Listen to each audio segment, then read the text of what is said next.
नमस्कार दोस्तों, divine history YouTube channel में आपका दिल से स्वागत है।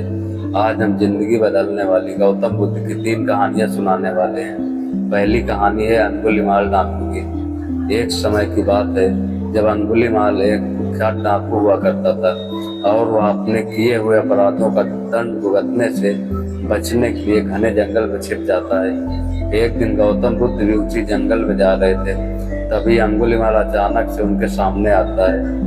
गौतम बुद्ध अंगुलीमाल को देख शांति से पूछते हैं कि वह कहाँ जा रहा है, पर अंगुलीमाल गौतम बुद्ध को पहचान नहीं पाता और वह उन पर अपने हथियार से हमला करने की कोशिश करता है। गौतम बुद्ध अपने ऊपर हमला होते हुए देखकर भी बिना डरे हुए वहीं पे डटे खड़े रहते हैं। यह देखकर अंगुलीमाल चकित होता है और वह गौतम बुद्ध से पूछता है कि वह जब उन पर हमला कर रहा था तब वे इतने शांत कैसे थे और वो भी बिना डरे हुए। तभी गौतम बुद्ध जवाब देते हैं और शांत स्वर में अंगुलीमाल से कहते हैं, सुनो, मैं पहले ही यहाँ से जा चुका हूँ। अंगुलीमाल गौतम बुद्ध का उत्तर सुनकर वह उनके शांत स्वभाव से प्रभावित होता है और वह अपना डाकू जीवन त्याग कर गौतम बुद्ध का शिष्य बन जाता है। यह कहानी हमें क्रोध पर नियंत्रण करना और जीवन में क्षमा के महत्व को सिखाती है। जीवन में भले ही कोई कितना भी पाप क्यों ना कर चुका हो, पर उसके पास हमेशा सुधारने का मौका जरूर होता है। दूसरी कहानी है चींटी शिक्षा। एक बार की बात है जब गौतम बुद्ध अपने शिष्यों को भिक्षा लेते हुए देख रहे थे, तभी एक शिष्य के भिक्षा पात्र में एक नन्ही चींटी गिरी और वह बाहर निकलने के लिए बहुत संघर्ष करने लगी। यह देखकर गौतम बुद्ध ने धीरे से एक पेड़ के पत्ते को लेकर चींटी को उस पर उठा लिया ताकि वह डूबने से बच जाए। तभी गौतम बुद्ध के बाजू में खड़े उनके शिष्य को यह देखकर आश्चर्य हुआ और उसने गौतम बुद्ध से पूछा, भगवान, आपको उस छोटी सी चींटी को बचाने की क्या आवश्यकता थी? गौतम बुद्ध अपने शिष्य की यह बात सुनकर उन्होंने मुस्कुराते हुए उत्तर दिया, संसार में सभी जीव अपने जीवन में दुख से बचना चाहते हैं और इसमें कोई छोटा या बड़ा नहीं होता। अगर हमें किसी के भी दुखों में मदद करने का अवसर प्राप्त हो तो यह हमें बेझिझक करना चाहिए। यह कहानी हमें जीवन में सभी प्राणियों के प्रति करुणा और दया का भाव रखने का महत्व सिखाती है और इससे हमारे जीवन में महत्व प्राप्त होता है। तीसरी कहानी है दुखों का कारण। एक बार की बात है, महात्मा गौतम बुद्ध अपने शिष्यों सहित घनी पेड़ के छांव के नीचे बैठे हुए थे। आसपास के बहुत से लोग अपनी मानसिक समस्याओं लेकर गौतम बुद्ध के पास आ रहे थे और महात्मा बुद्ध उन सभी का बारी बारी से उनके मानसिक समस्याओं का समाधान कर देते थे।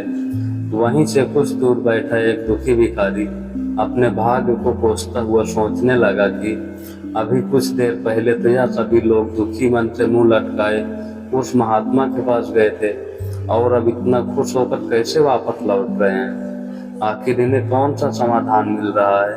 अब वह दुखी भिखारी सोचने लगा कि ऐसा क्या हो रहा है कि यह सभी खुश होकर वापस लौट रहे हैं। यह देखने के लिए वह दुखी भिखारी उस पेड़ के कुछ नजदीक गया और उसने देखा कि महात्मा गौतम बुद्ध तो लोगों को प्रवचन देकर लोगों के दुखों का निवारण कर रहे हैं।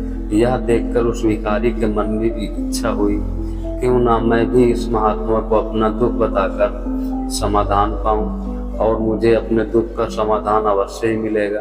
भिखारी अब महात्मा बुद्ध के सामने पहुंचा और हाथ जोड़कर महात्मा बुद्ध से बोला, हे महात्मा बुद्ध, मैं भी लोगों की मदद करना चाहता हूँ और मुझे भी लोगों की मदद करने की बहुत इच्छा है, लेकिन मैं कैसे मदद कर सकता हूँ?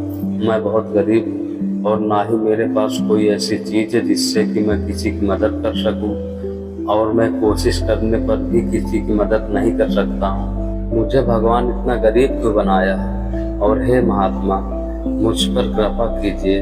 इतना बोलते हुआ भिखारी महात्मा बुद्ध के सामने रोने लगा।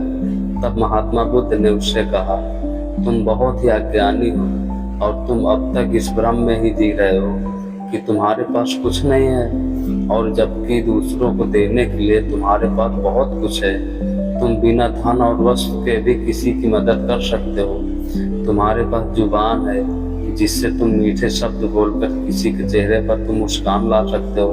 तुम अपने शब्दों की ताकत से किसी के भी टूटते हुए हौसलों को मजबूत कर सकते हो। इन शब्दों की शक्ति से तुम किसी के भी मन में सकारात्मकता विचारों के बीज बो सकते हो और उसे गलत रास्ते पर जाने से रोक सकते हो। और तुम अपने इन दो हाथों से किसी भी कमजोर या लाचार व्यक्ति की सहायता कर सकते हो। तुम्हारी यह दो आंखें किसी अंधे को रास्ता दिखा सकती हैं। तुम किसी के लिए दुआ कर सकते हो या किसी के अच्छे स्वास्थ्य की कामना कर सकते हो, लेकिन अज्ञानतावश तुम अब तक इस बात को समझ नहीं पाए और इस बात के भ्रम में तुम अब तक जी पाए कि तुम्हारे पास मदद करने के लिए कुछ नहीं है। किसी की मदद करने के लिए धन वस्तु का होना जरूरी नहीं है, फिर भी बिना धन और वस्तु के भी हम लोगों की कई तरह से मदद कर सकते हैं। महात्मा बुद्ध की यह ज्ञान बातें सुन भिखारी के चेहरे पर मुस्कान आ गई और वह खुशी से झूमता हुआ वहां से चला गया। महात्मा बुद्ध की छोटी सी कहानी से हमें यह सीख मिलती है कि आजकल लोग बहुत ही दुखी होते हैं कि मेरे पास यह नहीं, पर महात्मा बुद्ध कहते हैं पास जो भी है उसी में हमें संतुष्ट रहना चाहिए और बिना मतलब के हमें लोगों की मदद करना चाहिए। इन्हीं में हम सबको परम सुख की प्राप्ति होती है। तो दोस्तों, तीनों कहानी यहीं पर समाप्त होती हैं। अगर वीडियो आपको ये कहानी आपको पसंद आई हो तो वीडियो को लाइक करके चैनल को सब्सक्राइब कर लेना और साथ ही साथ बेल आइकन को प्रेस कर देना, ताकि जब भी हम अगला वीडियो अपलोड करें तो उसका नोटिफिकेशन सबसे पहले आप तक पहुंचे। तो दोस्तों, फिर से मिलते हैं एक नए वीडियो के साथ। तब तक के लिए अपना ध्यान रखें। धन्यवाद।